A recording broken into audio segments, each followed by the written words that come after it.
रूस के राष्ट्रपति यानी कि व्लादिमीर पुतिन वो भारत की यात्रा पर आने वाले हैं, लेकिन उससे पहले ही देश के नेता प्रतिपक्ष यानी कि राहुल गांधी ने एक बड़ा बम फोड़ दिया है, जिसकी चर्चा आज पूरे देश में हो रही है और सिर्फ देश में नहीं बल्कि विदेशों में भी अब इसकी गूंज सुनाई देगी।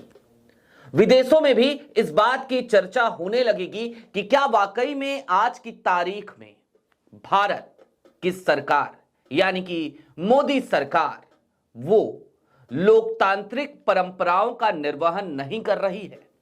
इतना ही नहीं, आज की तारीख में हम आपको इतिहास भी दिखाएंगे, बताएंगे कि इससे पहले की सरकारें कैसे चला करती थी और आज मोदी सरकार किस तरीके से विपक्ष के उन अधिकारों पर कैंची चलाने पर आमादा है जो अधिकार संसदीय परंपरा का, लोकतांत्रिक परंपरा का हिस्सा रहे हैं।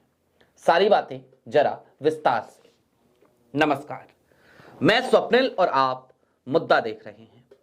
दोस्तों, आगे बढ़ें उससे पहले वही छोटी सी अपील। मुद्दा इन दिनों एक गंभीर आर्थिक संकट से जूझ रहा है। एक तरफ हमारे मेन बैंक अकाउंट बीते कई महीनों से फ्रीज चल रहे हैं, तो दूसरी तरफ हमारे 28 साल पुराने चैनल को हमसे लंबे समय तक छीन के रखा गया था। ऐसे में डे टू डे ऑपरेशंस में मुद्दा को काफी मुश्किलों का सामना करना पड़ता है। लिहाजा आपसे गुजारिश है, यदि आप चाहें, यदि आप सक्षम हो तो मुद्दा की छोटी छोटी मदद जरूर कीजिएगा। इसके लिए आप स्क्रीन पर दिख रहे क्यूआर कोड या फिर के नीचे दिख रहे यूपीआई नंबर का इस्तेमाल कर सकते हैं। अब आगे बढ़ते हैं। व्लादिमीर पुतिन भारत आने वाले हैं। जॉर्जिया का एक प्रतिनिधिमंडल अभी अभी भारत आया हुआ था। इतना ही नहीं, इस देश में लगातार समय समय पर विदेशी डिप्लोमेट्स आते ही रहते हैं, लेकिन राहुल गांधी से उन तमाम लोगों की मुलाकात नहीं हो पाती। क्यों नहीं हो पाती? आखिरकार ऐसी क्या वजह है कि राहुल गांधी से ये तमाम डिप्लोमेट्स नहीं मिलते हैं? आज राहुल गांधी ने इसको लेकर एक बड़ा खुलासा कर दिया, एक बड़ा बम फोड़ दिया। सबसे पहले आपको राहुल गांधी का वो बयान सुना देते हैं। सहमति बन गई। जनरली क्या होता है मैं आपको बताता हूँ।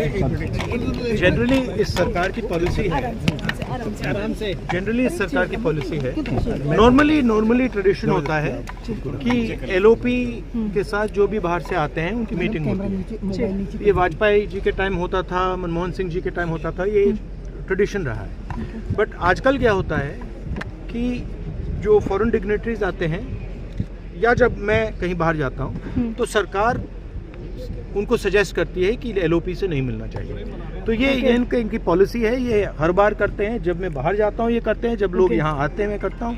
तो हमें मैसेज मिलता है कि हमें बताया गया है कि सरकार हमसे कहती है कि आपसे नहीं मिलना है। पर एक बड़ा रिलेशन रहा है रशिया के साथ इंडिया का। रिलेशन देखिए, रिलेशन तो सबके साथ है। जो एलओपी एक दूसरा पर्सपेक्टिव देता है। हिंदुस्तान को हम भी रिप्रेजेंट करते हैं, सिर्फ सरकार नहीं रिप्रेजेंट करती है। तो सरकार नहीं चाहती कि ऑपोजिशन के लोग बाहर के लोगों से मिलें। ये ट्रेडिशन है। सर, राष्ट्रपति एक सेकंड मुझे बोलने दीजिए। ये ट्रेडिशन है, ये नॉर्म है, बट मोदी जी इस नॉर्म को फॉलो नहीं करते हैं। फॉरेन मिनिस्ट्री इस नॉर्म को फॉलो नहीं करती। क्यों नहीं चाहते सर? आप इनसिक्योरिटी है। सुना आपने, राहुल गांधी ने सीधे तौर पे कहा कि आज की तारीख में ये जो सरकार है ये लोकतंत्र और लोकतंत्र की जो परंपरा है उसका निर्वहन नहीं कर रही। राहुल गांधी नामीबिया को प्रेजेंट नहीं करते, राहुल गांधी युगांडा या नाइजीरिया की सरकार को प्रेजेंट नहीं करते। राहुल गांधी इस देश के लीडर ऑफ अपोजिशन हैं। इसका मतलब यह है कि आज की तारीख में राहुल गांधी भी इस देश को प्रेजेंट करते हैं, रिप्रेजेंट करते हैं। लेकिन उन्हीं राहुल गांधी को जो लीडर ऑफ अपोजिशन है, जिनको लोकतांत्रिक परंपराओं के तहत यह अधिकार मिला हुआ है कि कोई भी विदेशी डिप्लोमेट आए तो उससे उनकी मुलाकात हो, उन्हें इस अधिकार से लगातार वंचित रखा जा रहा है। राहुल गांधी ने एक खुलासा और किया। अक्सर भारतीय जनता पार्टी के लोग ये सवाल उठाते हैं ना कि राहुल गांधी विदेश यात्रा पे गए, कहां गए, गुप्त यात्राएं कर रहे हैं, मुलाकात किससे कर रहे हैं, सारी चीजें एकदम प्राइवेसी में हैं। आज की तारीख में राहुल गांधी ने उस सवाल का भी जवाब दे दिया, उसे भी डिकोड कर लीजिए। राहुल गांधी ने क्या कहा था अपने बयान में? राहुल गांधी ने कहा कि जब यहां पे आते हैं तब भी और जब मैं विदेश जाता हूं तब भी मुझे लोगों से मिलने नहीं दिया जाता। मेरे पास मैसेजेस आते हैं और यह कहा जाता है कि आपकी सरकार चाहती है कि एलओपी से ना मुलाकात हो। अब ये मोदी सरकार की परंपरा है। मैंने कहा था मैं आपको इतिहास दिखाऊंगा, तो अब जरा इतिहास की तरफ चलिए। 2 तस्वीरें और कुछ प्रेस रिलीजेस हैं मेरे पास।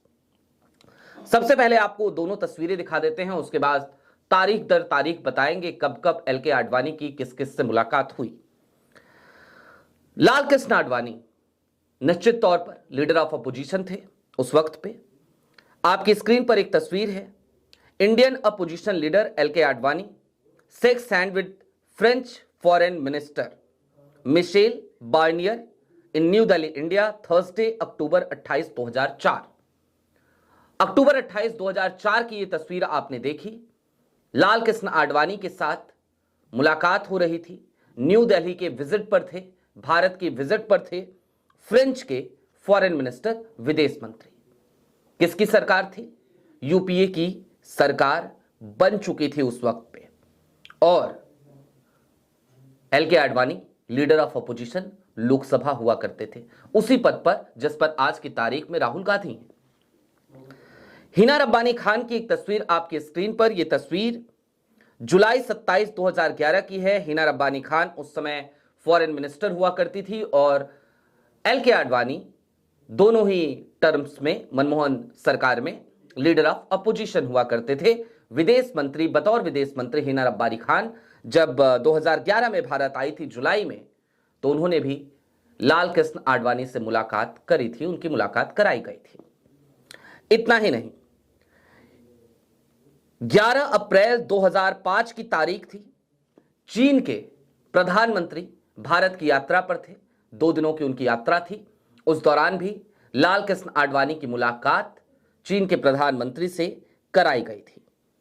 नामीबिया के प्रेसिडेंट आए थे अगस्त 31, 2009। उस वक्त भी लीडर ऑफ अपोजिशन से यानी कि लाल कृष्ण आडवाणी से मुलाकात कराई गई थी।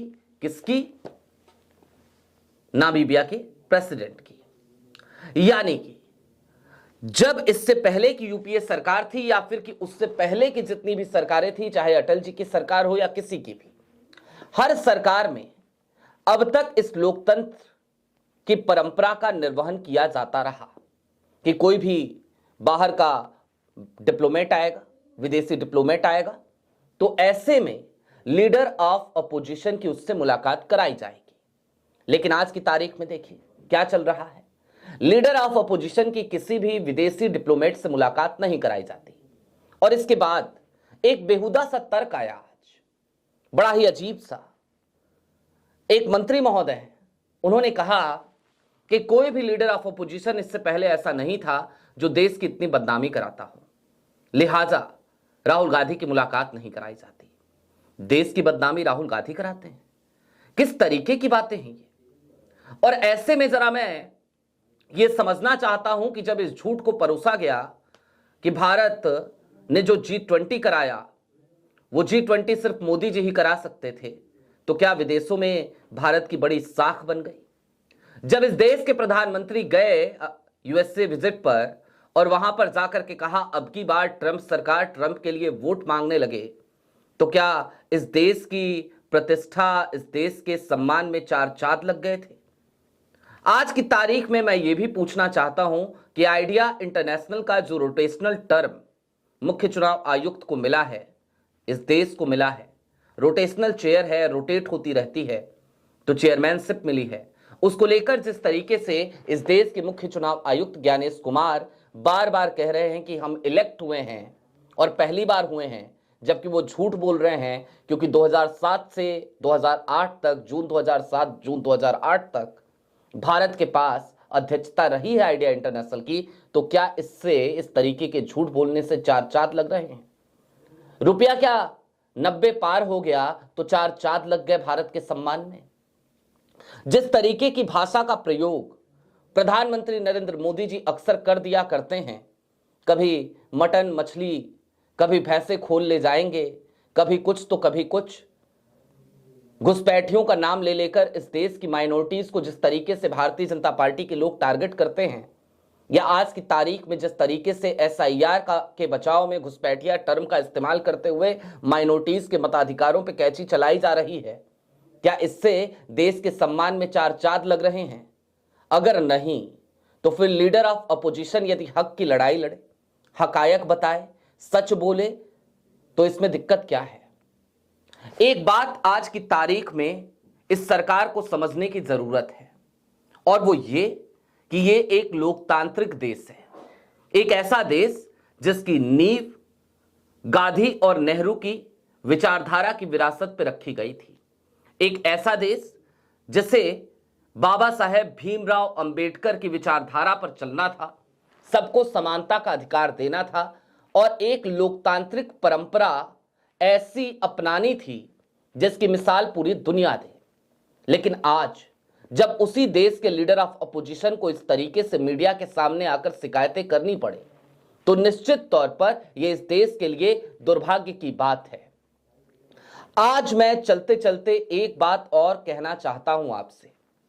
इससे पहले आज जो सरकार की तरफ से बयान आया कि इससे पहले का कोई लीडर ऑफ अपोजिशन ऐसा नहीं हुआ, तो मैं ये कहूंगा कि इससे पहले देश में ऐसा कोई प्रधानमंत्री भी नहीं हुआ जो सत्ता में आए तो कहे कांग्रेस मुक्त भारत, जो देश के मुख्य विपक्षी दल को ही हटा देना चाहता हो, जो ये चाहता हो कि देश में विपक्ष रहे ही ना। और आज की तारीख में जिस तरीके से काम किया जा रहा है, जिस ढर्रे पर यह सरकार चल निकली है, क्या इसकी मंशा ये नहीं लगती कि ये विपक्ष मुक्त भारत चाहता है, सिर्फ कांग्रेस मुक्त नहीं? मतलब सामने कोई रहे ही ना, लेवल प्लेइंग फील्ड जिस तरीके का आज की तारीख में चुनावों में मुहैया कराया जा रहा है, वो तो हमसे छिपा नहीं है, वो तो हम सबको दिख ही रहा है। कुल मिलाकर लीडर ऑफ अपोजिशन ने पुतिन के आने से पहले एक ऐसा बड़ा बम फोड़ा है कि अब मजबूरी है देश के प्रधानमंत्री नरेंद्र मोदी की कि वो राहुल गांधी का हाथ पकड़े और कहें कि आइए पुतिन के साथ बैठते हैं, मुलाकात करते हैं। आपको बैठना पड़ेगा हुजूर, क्योंकि आप इस देश के लीडर ऑफ अपोजिशन हैं और ऐसे में आपकी जो संवैधानिक स्थिति है वो इस देश के चौथे सबसे ताकतवर व्यक्ति की हो जाती है। ये बात मोदी जी को भी समझनी पड़ेगी।